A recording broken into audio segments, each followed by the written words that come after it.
ಕತೆ ಚಿಕ್ಕ ಹಕ್ಕಿ ಮತ್ತು ದೊಡ್ಡ ಮರ. ಒಂದು ಹಳ್ಳಿಯಲ್ಲಿ ಒಂದು ದೊಡ್ಡ ಹಳೆ ಮರ ಇತ್ತು. ಆ ಮರದ ಮೇಲೆ ಒಂದು ಚಿಕ್ಕ ಹಕ್ಕಿ ತನ್ನ ಗೂಡನ್ನ ಕಟ್ಕೊಂಡಿತ್ತು. ಮಳೆ, ಬಿಸಿಲು, ಗಾಳಿ ಎಲ್ಲ ಸಮಯದಲ್ಲೂ ಆ ಮರ ಹಕ್ಕಿಯನ್ನ ರಕ್ಷಿಸ್ತಾ ಇತ್ತು.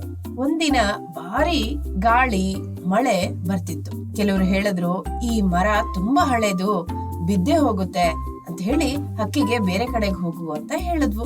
ಆದ್ರೆ ಆ ಹಕ್ಕಿ ಹೇಳ್ತು, ಈ ಮರ ನನಗೆ ಆಶ್ರಯ ಕೊಟ್ಟಿದೆ, ಕಷ್ಟದ ಸಮಯ ಅಂತ ಹೇಳಿ ಬಿಟ್ಟು ಹೋಗೋದಾ ಅಂತ ಹೇಳಿ ಹೇಳ್ತು. ಗಾಳಿ ಜೋರಾಗಿ ಬೀಸಿದ್ರು ಕೂಡ ಆ ಮರ ಬೀಳಲೇ ಇಲ್ಲ. ಗಾಳಿ ನಿಂತ ಮೇಲೆ ಮರ ಇನ್ನೂ ದೃಢವಾಗಿ ನಿಂತಿತ್ತು. ಹಕ್ಕಿಯ ಗೂಡು ಕೂಡ ಸುರಕ್ಷಿತವಾಗಿತ್ತು. ಹಕ್ಕಿ ಸಂತೋಷದಿಂದ ಹಾಡ್ತಾ ಇತ್ತು.